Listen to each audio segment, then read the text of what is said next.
Fala pessoal, esse iPad aqui já foi lançado há mais ou menos um ano e a gente sabe que os lançamentos da Apple costumam ser caríssimos. Então quando ele foi lançado eu nem pensava em ter um iPad. Tanto que eu acabei comprando aqui um Redmi Pad 2. Tem vídeo dele aqui no canal porque afinal de contas é um baita tablet. Muito fluido, muita memória RAM e de armazenamento. E eu vou fazer alguns paralelos aqui entre os dois durante esse vídeo. Mas eu estou usando esse iPad 11 aqui já tem uns 4 meses e de cara eu vou te falar que ele me surpreendeu. E eu achei que ele fosse um pouco mais fraquinho, mas de fato essa versão 11 com o iPadOS 26 teve boas correções em relação ao iPad 10. E depois de um ano do lançamento, o preço dele me parece que está ficando bom. Principalmente porque a Apple vem aí com a próxima geração de iPads e o iPad 12 vem provavelmente com o chip A18 e o preço deve ser, como sempre, nas alturas. Então se você está em dúvida se é hora de comprar um iPad 11 ou se você está em dúvida entre um iPad, um Redmi Pad ou tablets Android, continue assistindo porque esse vídeo é sobre o que o iPad 11 pode fazer, se vale a pena o investimento em 2026 e se ele é o melhor custo-benefício para o seu perfil de uso.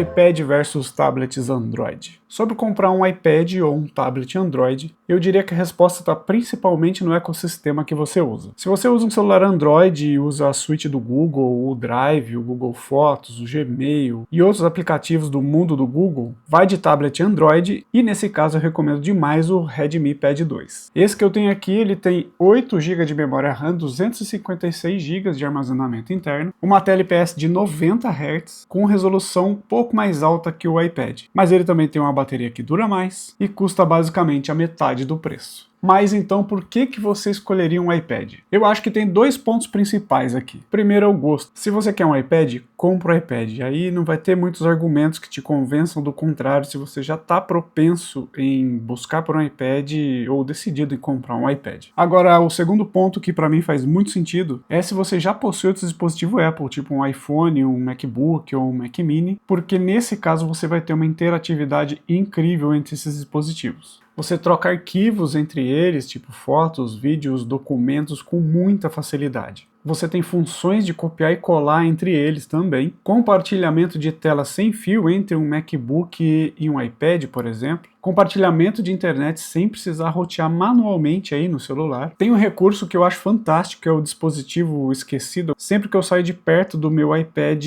o meu iPhone me manda uma mensagem que ele está distante de mim. Se eu tiver um endereço que não é a minha casa ou não é o meu trabalho, por exemplo, eu estou numa viagem, deixo o iPad no hotel e saio para tomar um café, ele vai me avisar, você esqueceu um dispositivo. Então, essa função também é muito legal. O mesmo acontece com o MacBook. E também tem os aplicativos da própria Apple que são extremamente responsivos, tipo o Pages, o Numbers, notas, lembretes, livros. Todos eles funcionam de forma sincronizada e são bem dimensionados em cada tipo de tela. Melhorias no iPad 11. Se as informações que eu te passei até aqui já foram úteis, não esqueça de deixar seu like, a sua inscrição e compartilhe esse vídeo com amigos que gostam desse tipo de conteúdo. Agora, comparando o iPad 10 com essa versão aqui, o iPad 11, a gente tem aqui 6 GB de memória RAM contra 4 GB de memória RAM na versão anterior, e as versões aqui do iPad 11 são a partir de 128 GB de armazenamento, coisa que no iPad 10 seriam 64 GB. E gente, eu vou falar uma coisa, 64 GB de armazenamento hoje em dia não dá pra nada. Tem muita gente vendendo iPad de 64 GB com ótimos preços, mas eu não recomendo porque vai ser um sofrimento. O próprio sistema que roda aqui ocupa de 20 a 30 GB, então é quase metade desse armazenamento de 64 GB. Por isso eu acho que a Apple acertou demais em trazer essa versão aqui, começando com 128 GB de armazenamento. Outra melhoria é o processador A16, que é o mesmo que equipa os iPhones 14 Pro. Esse chip reduziu o aquecimento e melhorou a performance em relação ao iPad 10, que ainda usa o chip A14. Performance e utilidade. Mas vamos lá, o que é possível fazer com o iPad 11 chip A16? Tarefas básicas de escritório e redes sociais vão funcionar muito bem. Eu uso muito para leitura, para estudo, para responder vocês aqui no YouTube, para fazer pesquisa, para fazer anotações. Também tem alguns aplicativos de streaming instalado nele. Já assisti filmes, fiz videoconferência e é muito interessante o uso tanto na vertical quanto na horizontal, porque ele tem aqui 4 alto-falantes, 2 aqui e 2 aqui.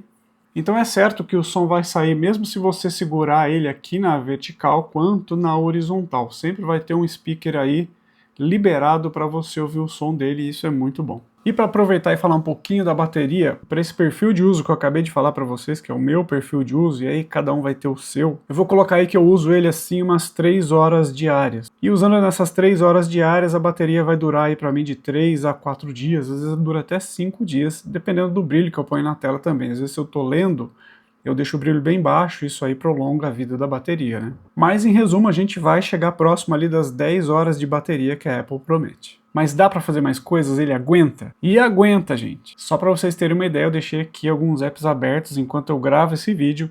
Inclusive aqui eu tô monitorando aqui a nossa filmagem, né, por ele mesmo. Mas dê uma olhada. Tô com alguns aplicativos que eu deixei aberto aqui e tá fluido. Eu tô me enxergando aqui na boa. Tá aí, ó. Então funciona muito bem, dá para fazer bastante coisa, manter bastante coisa aberta. Eu vou deixar aqui no final do vídeo eu editando o unboxing dele. Eu gravei no iPhone em 4K e eu vou editar no iMovie, que é um software nativo da Apple, já vem nele e serve para fazer edições simples. Então quem está pensando em usar para isso também já pode ter uma noção da capacidade que ele tem usando o próprio software da Apple.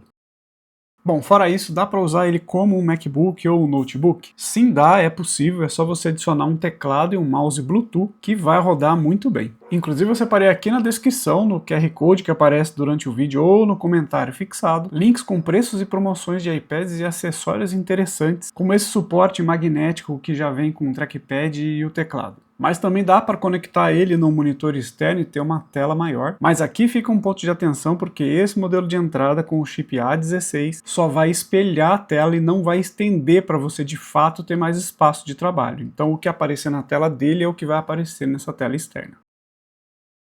Mas se você está procurando um iPad para realmente usar como um MacBook, para você ligar aí uma tela externa e ter uma tela estendida com a resolução do monitor, tipo uma tela 4K, e que isso funcione de uma forma bem proveitosa, você vai precisar de um iPad chip M, como é o caso do iPad Air e do iPad Pro, por exemplo. Aqui na descrição tem mais informações sobre esses modelos, mas se você tiver alguma dúvida, deixa aqui nos comentários que vai ser um prazer falar com você, eu sempre respondo todo mundo. E aproveitando que a gente está falando de tela, a tela dele é muito confortável. Não é uma tela OLED, é uma tela IPS de 500 nits, mas para leitura, estudo, responder o e-mail, olhar a rede social, essa tela atende muito bem. Principalmente depois que você aprende a usar os recursos multigestos, multitarefas e multitelas. Porque ele tem essa fluidez e essa possibilidade de organizar os apps de uma forma muito prática. Isso com certeza ajuda muito no seu dia a dia. Agora, para quem não é esse iPad. Como eu expliquei agora há pouco, se você pretende realmente estender a tela para usar esse equipamento como um MacBook, por exemplo, principalmente para trabalhos mais pesados de edição de vídeo, de foto, de áudio, eu recomendaria um iPad chip M, que pode ser um iPad Air ou um iPad Pro. Mas como cada caso é um caso, se você tem alguma dúvida, deixa aqui nos comentários com o seu perfil de uso que a gente vai conversando sobre isso. Canetas. Uma dúvida frequente sobre esse iPad 11A16 é sobre a Apple Pencil. E aqui é o seguinte, ele é compatível com a Apple Pencil de primeira geração com conexão USB-C. Isso porque as gerações posteriores de Apple Pencil são carregadas por indução. E esse iPad não oferece esse recurso de recarga por indução. Eu testei aqui essa caneta que eu uso no Redmi Pad 2 e ela funcionou no iPad também, uma caneta genérica, bem baratinha, então assim, vai funcionar. Notei alguns engasgos ali na hora da rejeição de palma, mas eu consegui usar, não é nada assim absurdo. Então eu acho que as canetas genéricas para esse iPad, vendidas específicas para esse iPad ainda assim sendo genéricas, vão funcionar melhor e você vai ter uma boa experiência com isso. Aqui na descrição você encontra mais informações sobre essas canetas genéricas e a Apple Pencil também de todas as gerações e para qual iPad seria ideal cada geração. Mas enfim, vale a pena comprar um iPad 11A16 em 2026? Bom, esse é um iPad que vai receber atualizações até 2029, 2030 mais ou menos, mas vai depender do preço e da utilidade para você conforme as informações que eu passei aqui durante o vídeo. Se você achar ele na faixa dos R$ 2.500, R$ 2.400 para baixo, eu acho que já é um bom negócio. E só para reforçar, aqui na descrição, comentário fixado ou no QR Code que apareceu durante o vídeo, eu fiz o possível para achar preços atrativos para esse iPad, então dá uma olhadinha lá que você pode achar boas oportunidades. Eu vou mostrar o vídeo que eu fiz da edição com o iPad, mas se você quiser ver só esse vídeo, o link também está aqui embaixo na descrição. Se possível, não esquece de retribuir com seu like, sua inscrição e o compartilhamento desse vídeo com amigos que gostam desse tipo de conteúdo. Muito obrigado por você assistir até aqui e até o próximo vídeo. Fui!